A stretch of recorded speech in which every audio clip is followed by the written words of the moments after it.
Saudara, pengiriman bantuan terus dioptimalkan kepada para korban banjir dan longsor di Sumatera. Kita akan membahasnya bersama dengan eh, jurnalis Kompas TV Jona Hamonangan yang sudah bersama dengan Pangdam 1 Bukit Barisan di sana, Maijen Rio. Selamat siang. Selamat siang, Maisan. Oke, Pak Maijen Rio, bantuan hari ini seperti apa? Apakah sudah disalurkan kepada para korban di sana? Baik, Mas. Kami informasikan bahwa setiap hari kami terus mengirimkan bantuan para korban melalui jalur darat yang bisa dilalui dengan jalur darat maupun menggunakan helikopter. Di belakang kita ada 2 pesawat helikopter jenis Bell, kemudian 1 jenis MI. Ini kita terus gerakan setiap hari 2-3 sorti untuk mengirimkan logistik atau bantuan bahan pokok dan kebutuhan primer kepada masyarakat yang terisolir di jalur Tapanuli Utara dan Tapanuli Tengah sampai dengan Sibolga. Untuk jalur darat yang ke Tapanuli Selatan tetap bisa berlanjut, kemudian Tapanuli Utara juga berlanjut, kita kirim dari Medan, termasuk area yang kemarin terlanda banjir yaitu di Langkat menuju Aceh. Oke, untuk penyaluran bantuan secara airdrop bagaimana? Masih dilangsungkan, Maijen Rio? Tetap kita langsungkan, Mas. Hanya memang arahan dari Panglima TNI dengan Kepala Staf Angkatan Darat kita disampaikan untuk memaksimalkan dropping dengan pendaratan.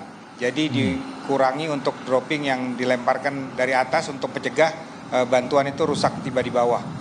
Solusi yang kami kerjakan adalah kami mengirimkan 1 SSK prajurit kurang lebih 100 orang untuk masuk ke titik-titik yang belum bisa dilalui oleh kendaraan berjalan kaki.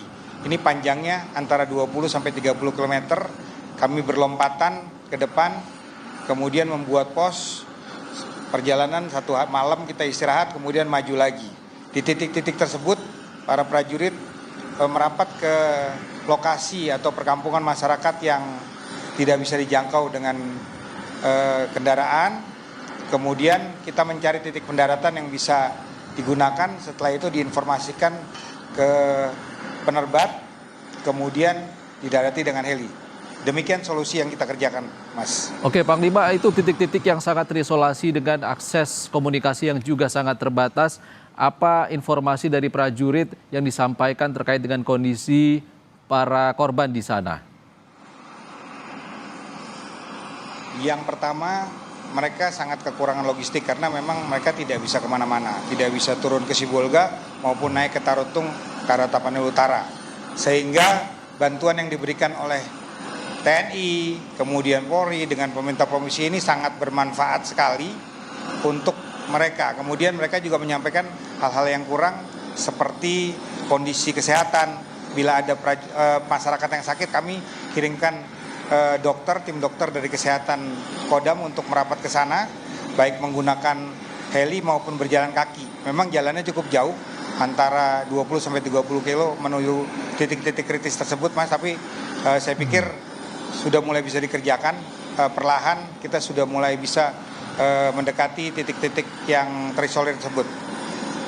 Panglima, untuk upaya membuka akses ke daerah terisolir itu sejauh ini seperti apa?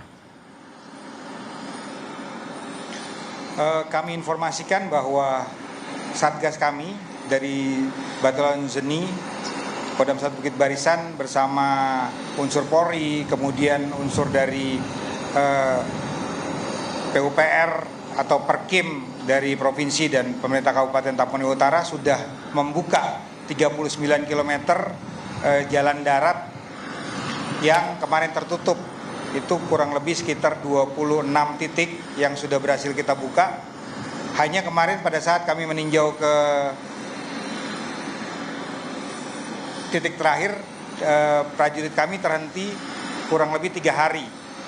Karena di titik itu pada saat dibersihkan mereka turun lagi longsorannya karena memang ada mata air di situ yang mendorong longsoran baru. Jadi kami sampaikan ke seluruh prajurit dengan satgas yang ada di sana untuk berhati-hati karena khawatir para petugas terkena longsoran.